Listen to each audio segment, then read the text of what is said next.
बिस्मिल्लाहिर्रहमानिर्रहीम। मेरा नाम doctor Tariq Ali Shaikh as ENT head and neck surgeon.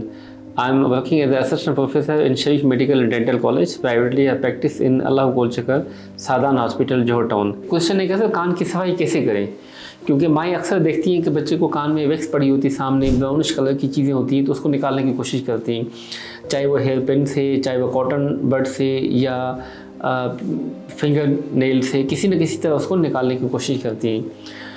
या वो लोग जिनको ना कानों में इचिंग होती है, कानों में खारिश होती है, तो वो तौलिए से किसी न किसी चीज़ से, या कुछ लोग होते हैं पेशेंट बताते हैं कि सर नहाने के बाद ना पानी डालते हैं कान में, पूरा साबुन वगैरह डालते हैं, उसको फिर हम अल्टीमेटली वॉश करते हैं, पानी वगैरह सारा साफ़ हो जाता है। क्योंकि जब भी हम देखते हैं कान में ना मेल पड़ी होती है, बड़ा बुरा लगता है, बड़ा अनईजी होते हैं, बड़ा अनकंफर्टेबल होते रहते हैं, तो इस तरह हम सफाई करते रहते हैं।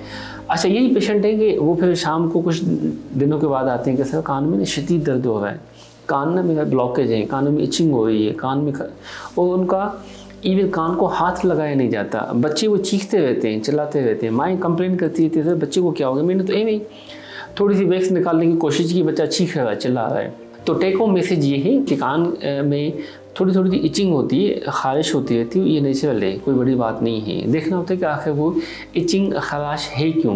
नाक साइनसिस का प्रॉब्लम तो नहीं है, उसकी वजह से भी इचिंग होती है। कानों में आम खुश्की तो नहीं है, उसकी वजह से हो जाता है। कानों में कहीं फंगस तो नहीं लगा हुआ, हाँ कानों में कोई मेल वगैरह तो नहीं है, उसकी वजह से हो सकती है। या आपने हेडफोन ईयरफोन उसकी वजह से तो नहीं है, या आप मुसलसल ट्रामा तो नहीं करते रहते। तो ये सारे वजूहत होते हैं कान में इचिंग के, खारिश के, कान के ब्लॉकेज के। तो हम मना करते हैं कि कान में थोड़ी थोड़ी जो वैक्स पड़ी होती है कान के लिए ऐसे ही जिस इम्यून सिस्टम में आपके लिए क़ुव्वत मुदाफ़त है, इसको आप अपने तौर पे ना निकालें। हाँ, क्योंकि हम जैसे निकालने की कोशिश करते हैं तो वैक्स जो है ना वो अंदर चली जाती है, वो कान के पर्दे के साथ ही चिपक जाती है, तो मज़ीद कान ब्लॉक हो जाते हैं, दर्द होने लगता है। या वो पेशेंट होते हैं जो कान में नहाने के बाद ड्रॉप डाल देते हैं या पानी चला जाता है तो वो वैक्स फूल जाती है। जब कान में कोई प्रॉब्लम हो तो काइंडली आप किसी भी ENT कंसल्टेंट को दिखा दें, वो एक दफ़ा देख लें व्हाट्स कॉज बिहाइंड, उसको फिर ट्रीट किया जाता है अकॉर्डिंगली।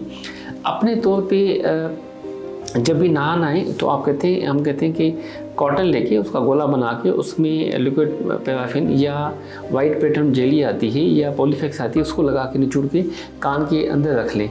नहा के बेशक हम निकाल दें, जिससे एटलीस्ट पानी ना आ जाए कान के अंदर, जिससे ना कान बिल्कुल सेफ रहता है। दूसरी चीज़ हम मना करते हैं कि कुदरती ना अल्लाह ताला ने जब हम चीविंग करते हैं, स्वॉलो करते रहते हैं, तो वैक्स खुद ही निकलती रहती है, कान की शेडिंग होती रहती है, उसकी एक्सकेविएशन होती रहती है, वो खुद निकलती रहती है। जब भी हम अपने तौर पे मारते हैं तो अल्टीमेटली कान के पर्दे को डैमेज हम कर लेते हैं, दैट इज़ डेंजरस। वो थोड़ी थोड़ी कान की वैक्स अच्छी होती है कि आपकी मक्खी मच्छर जो है ना कान के पर्दे को डैमेज नहीं करता वैक्स की वजह से। जब भी आप कॉटन बड मारते हैं कान को पर्दे को डैमेज नहीं होता बिकॉज ऑफ योर वैक्स। जब भी कोई इंस्ट्रूमेंटेशन करते हैं पर्दा डैमेज नहीं होता बिकॉज ऑफ योर वैक्स।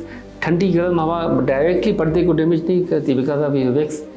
तो जब वैक्स का कोई प्रॉब्लम नहीं कर रही, आप बच्चे को देख के उसको निकाल दें, इट्स हाईली डेंजरस, उसको अवॉइड करनी चाहिए।